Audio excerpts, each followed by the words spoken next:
Hey, what's up guys? Welcome back to Binging with Babish and welcome to the new Binging with Babish kitchen.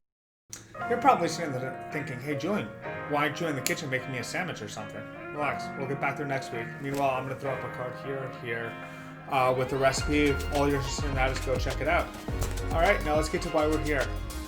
Binging with Babish, aka Andrew Rea, is not a chef. Period. And a statement. And also, if you don't believe me, take this guy's word for it. Ray, a chef? No, I'm not. And I say that as often as possible because people will say, yes, chef, or they'll be like, thank you, chef, or, Chef Andrew Ray in town this week or whatever. And I'm not a chef. And I'm going to put this out there. If you are a home cook and you're sitting there saying, well, I'm a home chef, or I'm an amateur chef, or I'm a chef of any kind, that is highly insulting to the people who put in the years of dedication and hard work to earn that title. How hard I work for this shit? Do you know how my whole staff works? Look, am I sitting here saying that you or Binging with Babish don't make amazing food? No, I'm not saying that at all. Look, I think Binging with Babish makes amazing, incredible, super yummy, delicious food. I think he cooks at an incredibly high level. And I would even go so far as to say that there are a bunch of things in the kitchen that he can do way better than I can. Alright then. So if he's a better cook than you in a lot of ways, then why are you a chef and he's not? Cooking in a professional setting is very different than cooking at home. It's two very different skill sets. But also, with being a chef, now stay with me on this one, cooking and cooking good food is just the tip of the iceberg. But wait, there's more. There is so much more to being a chef than just knowing how to make good food. In a restaurant, cooking in a professional setting is vastly different than cooking in a home setting. When you're cooking in a home setting, like what Babish does, he takes his time, he makes one dish, he does it really well, and heck, he might even have a spread. Like when he did the Lord of the Rings special and he had just like a gargantuanly large amount of food, he was still able to take his time, not really rush through anything. I'm sure he wasn't like super slow, but he was kind of like making one of each thing.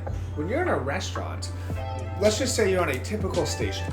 So let's just say you have 6 dishes, which is by no means atypical. In fact, I would actually call that rather small, but we'll just use that for sake of argument. And let's just say each dish has 5 different prep items on it.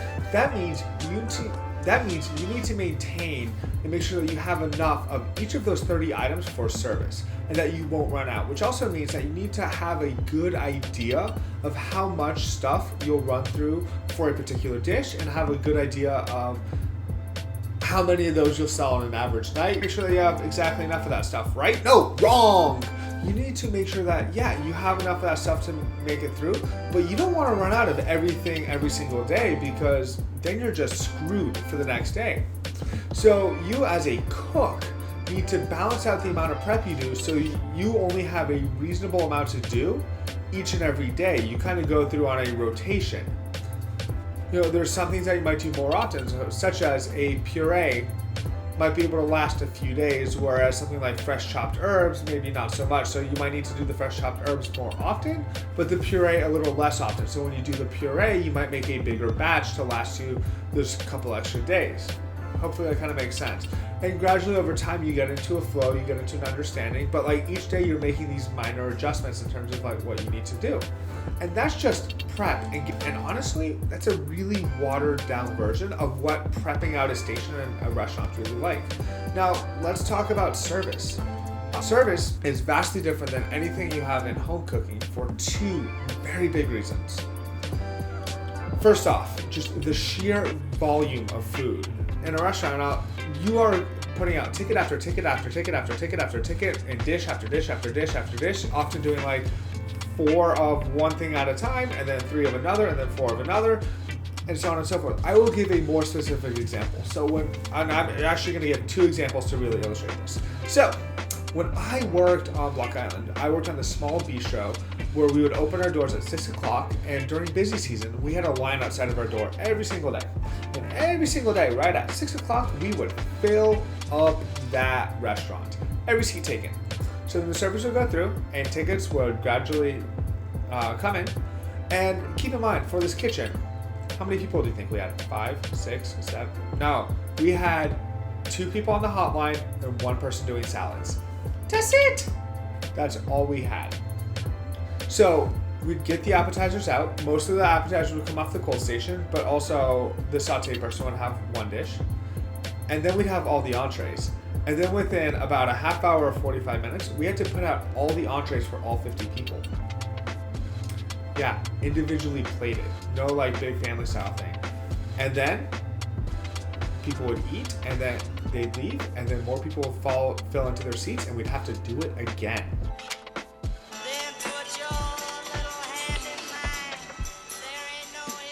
And that was just kind of an everyday thing, and by no means atypical or anything special. Similarly, I used to work at a restaurant in Buffalo where we had a really big private dining room. We'd have parties with 20 or 30 people.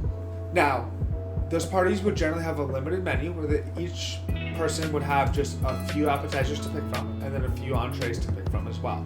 So it wasn't a wide range, but what would happen is when you have to plate up food for 20 to 30 people, and you have a line of 5 people, only 5 cooks in that kitchen, plus an expo, that means you have to stop everything else you are doing. Do that, okay, cool, no big deal, get it out, right? Everybody's happy. What's happening in the meantime? Do you know? That's right, the rest of the restaurant is still operating as normal. And especially when this happens on like a Friday or Saturday night, think about a Friday, Saturday night rush. But the kitchen has to stop for a while to only focus on something else. So the tickets get built up. So that means you just have this massive quantity of food that you need to churn out like that. And I can tell you that when something like that happens, you're just like in the shits, just like rushing, doing thing after thing after thing after thing after thing after thing after thing for like an hour, 2 hours.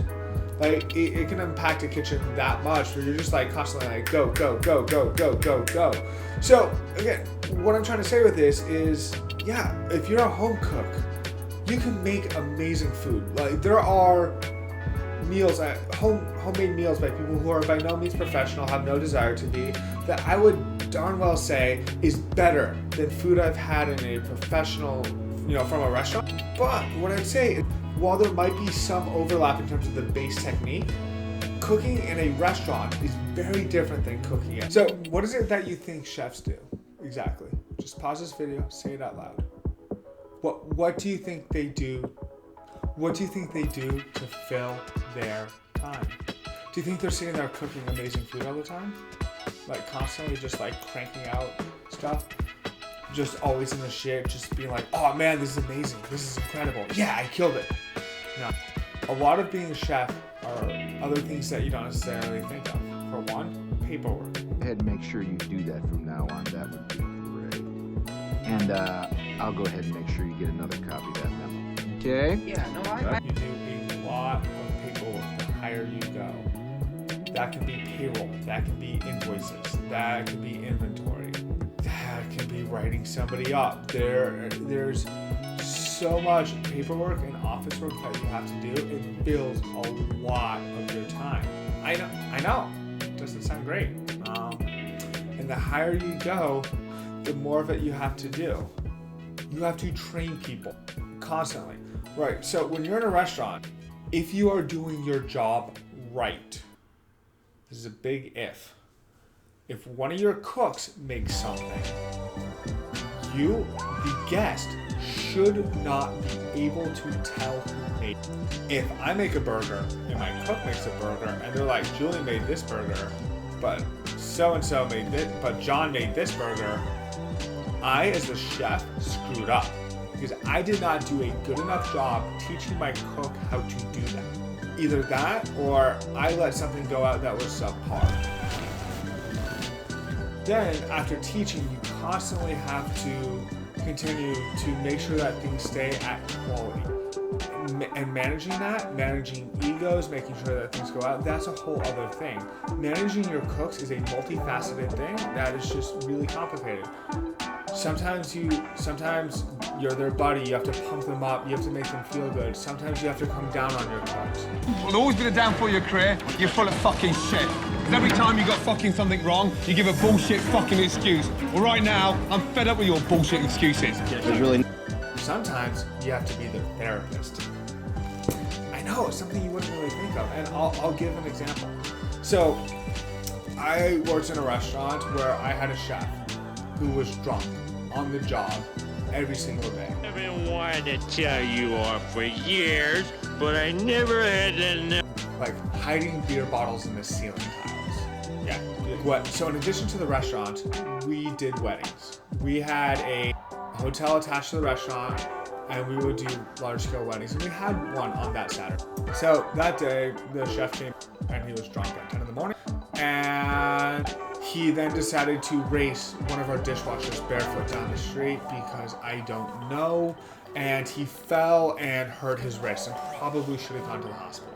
So there's some things that happened with the wedding. I can get more into that story later on, but during the actual wedding, the executive chef was so messed up, we sat him in a chair off to the side. And then this is where things get. Now, one of my cooks did something really stupid. He took a Snapchat of the executive chef in the chair, just in a drunken state. I didn't know about it, the exec chef didn't know about it, but you know, we got through the day. But on the next day, on my day off, I got a call from this cook, who is this punk rock, badass guy who was angry all the time, but like was a really talented cook. And I got a call from this guy who was scared. You could tell that he was just shaken, that he knew he had screwed up and was really seriously worried about the consequences. It was completely out of character for this guy. And so he explained what had happened. I had to like talk him down and get him calm, get him into a good mental health space. Now that's not the kind of thing you think of when somebody's a chef. To give kind of another quick story, and this one I'll make quick. At one point I was working, I had two cooks, Cook A and Cook B. Cook A cooked at the restaurant longer than Cook B, but Cook B had worked for a different property within the group for significantly longer than Cook A. Cook B made more money than Cook A. Cook A asks how much money Cook B makes. Cook B tells Cook A. Personally, I don't really care. I feel like people should talk about their money because it gives more power, but that's neither here nor there. Cook A got pissed because Cook A just thought, well, I've been here longer than Cook B, so why am I not making more money? I had nothing to do with how much money either of them got paid. Nothing. But I had to get Cook A back into a good headspace to get through that job, to get our tickets out, because we still had to do food, because I didn't have the time to sit there and explain the nuances of the fact that Cook B had worked for the company longer overall. So even though Cook A was legitimately a better cook and been at that restaurant longer, Cook B, when they got hired, probably deserved more money upon getting hired simply because of seniority. But that's, again, something where just it's not something you think of as a chef that you would have to. So in the end, what is my point of all of it? Well, my point is not an easy thing. It is very difficult and nuanced. It is something that takes years to call yourself a chef. I was talking to my boss, my old boss, about this recently, and he talks about, and I was the same way, that when he graduated from culinary school, even though he had already worked in a restaurant, and other people would call him chef, he was like, no, I'm not a chef.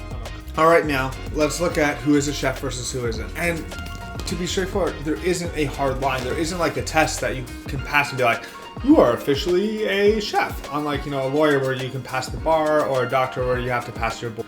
Like, for instance, when I talk about myself, I often use the past tense. Just without even thinking about it, I often say I was a chef because I got out of the industry. Now, I've talked to some people who work in the industry and they'll be like, no, you still are a chef. And I can agree with that because if I were to step back into the industry, I could start doing that again. I still have that knowledge base and that skill base to immediately do that. So even though I'm cooking at home and doing stuff very similar to people who I would define as not being chefs, I have that additional skill set. Hopefully that makes sense. But to kind of look at this further, to be called a chef or to really have that recognition as a chef is something that takes years of hard work to earn. That is for people who are working within this professionally. So when the home cook sits there and says, well, I'm a chef, that's kind of disregarding just a whole bunch of the hard work that so many people within industry put. And again, I'm not sitting there trying to knock your food. It's that I think a lot of people who say that just don't have a true picture of what being a chef is actually, or what is needed to earn that time. Thank you so much for listening to me talk about this. Let me know down below what other subjects in terms of the restaurant industry you want to hear about. I'd love to talk more about it, tell some stories and all that good jazz. And don't worry, next week I will be back cooking more food. Don't forget to subscribe and hit the bell button. In the near future, I'll be putting out a link to my next upcoming live stream with a list of ingredients so you can cook along with me so we can make a dish together in a free live online cooking class. And if there's any kinds of foods you want to see in upcoming videos, let me know down below. And thank you so much for tuning in.